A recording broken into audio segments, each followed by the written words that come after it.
Mr. Speaker, I ask the opposition, stop attacking and going after our students. Stop going after our parents.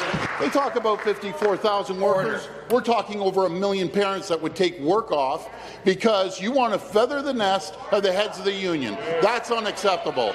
We want to take care of the front-line, hard-working, educational workers, and we'll always have their back. This government needs to sit down with the education workers and actually negotiate.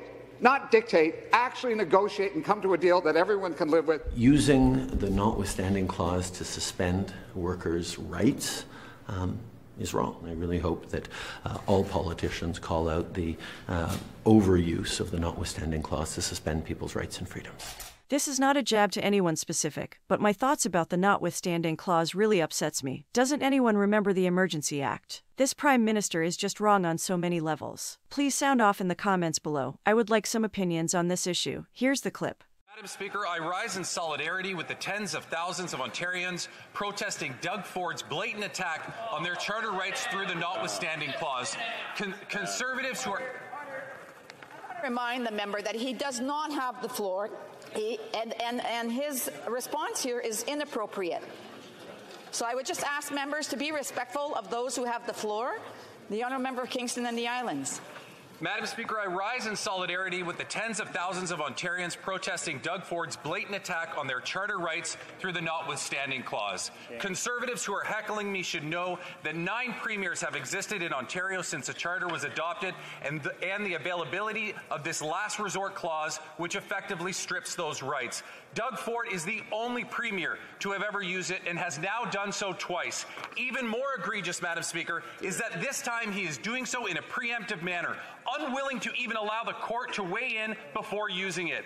It happens to be QP's protest today, fighting for a fair wage for custodians, educational assistants, secretaries, early childhood educators, and librarians. However, this is a fight every Canadian should be invested in. A government willing to act in such a callous manner on a whim cannot be trusted with the safeguards of these rights. I encourage all members of this House to stand with those protesting today to preserve their charter rights in Canada.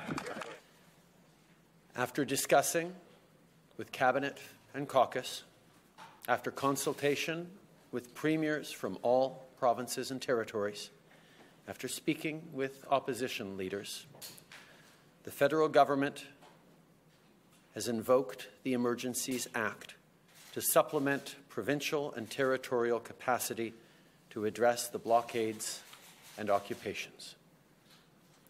I want to be very clear.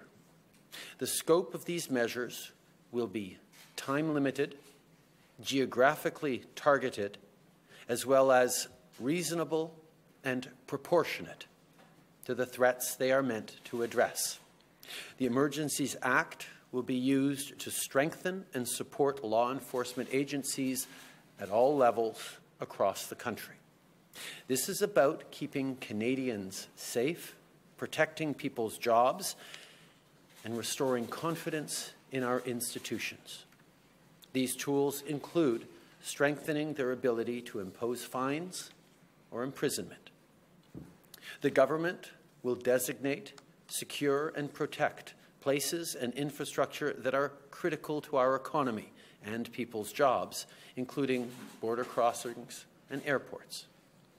We cannot and will not allow illegal and dangerous activities to continue. The Emergencies Act will also allow the government to make sure essential services are rendered, for example, in order to tow vehicles blocking roads. And finally, it will enable the RCMP to enforce municipal bylaws and provincial offences where required. We're not using the Emergencies Act to call in the military. We're not suspending fundamental rights or overriding the Charter of Rights and Freedoms. We are not limiting people's freedom of speech. We are not limiting freedom of peaceful assembly. We are not preventing people from exercising their right to protest legally. We'll always defend the rights of Canadians to peaceful assembly and to freedom of expression, but these blockades are illegal, and if you're still participating, the time to go home is now.